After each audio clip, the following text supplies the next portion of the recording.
what we're actually seeing is the systematic implementation of the fall of the Republic and the rise of the corporation of the United States. Every major event is a step in the ladder to achieve that end. COVID is just another rung in the ladder, which is why there's a deliberate mixing of all the wordplay, right? I mean, we should stop calling it, quarantine. That's a term designated for people that are verified sick. This is a house arrest mandated by the state. You should stop calling it, social distancing. There's nothing social about forced isolation. We should stop saying safer at home when millions of Americans don't have basic necessities adequate to fit their needs. It assumes that everybody's home is equally as safe as the people that are making the statements.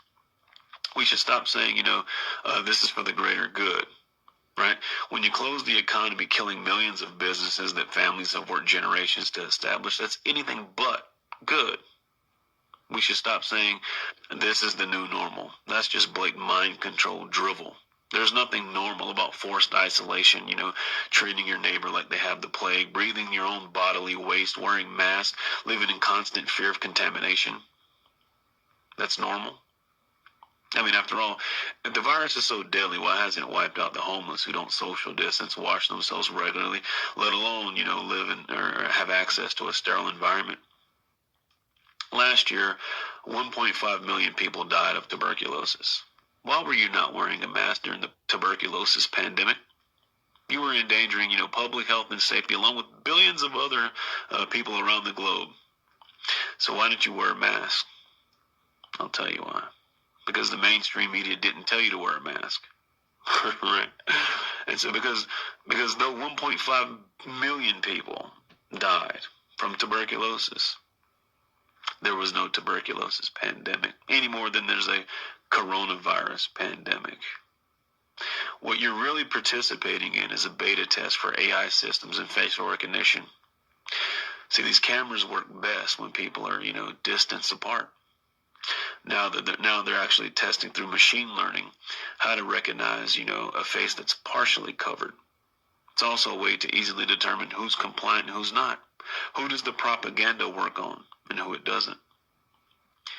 Now get this, there's some ironies that are here, right? A society that kills millions of babies a year for convenience has shut itself down to prevent adults from dying. People that on the one hand slaughter babies in the womb by the millions are now preaching to the masses about the sanctity of human life. It's double speak, double talk.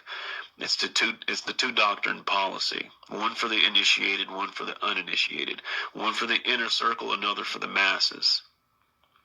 It's like saying, if I violate the stay-at-home order, I can be arrested, but you're letting convicted criminals out of prison so they don't get coronavirus.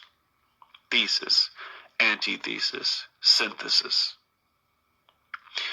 If there's a real pandemic, does it require, faulty virus models, rigged test results, 81% false positives, inaccurate news reporting, staged hospital overruns, manipulated death certificates? Nope. When the government shuts down, millions of small businesses, but doesn't lay off any government employees, it's not about the health. When the state bans dentists from practicing but deems it necessary for abortion clinics to stay open, it's not about your health. When the state prevents you from buying seeds for your garden but allows you to purchase lottery tickets, it's not about your health. An institution that, has the ability to destroy all of Earth through, alleged nuclear warfare should not regulate personal self-defense. An institution that's caught trafficking drugs shouldn't be able to regulate plants. An institution that's racked up $23 trillion prior to coronavirus in debt shouldn't be allowed to manage the retirement fund. An institution that was caught spreading STDs should not be allowed to run health care. If people are really concerned about public health and safety, in general, but, they don't care if people, eat garbage, drink poison, smoke cancer, and take prescription drugs, but think that toilet paper, hand sanitizer, and mask are going to protect them from the boogeyman coronavirus. This is a special kind of stupid that I can't address here. you should ask yourself a couple basic questions. When did you consent from, you creating a government to serve you to you serving the government ruling over you? If you want to know, who's in charge, just think about who you can and can't criticize.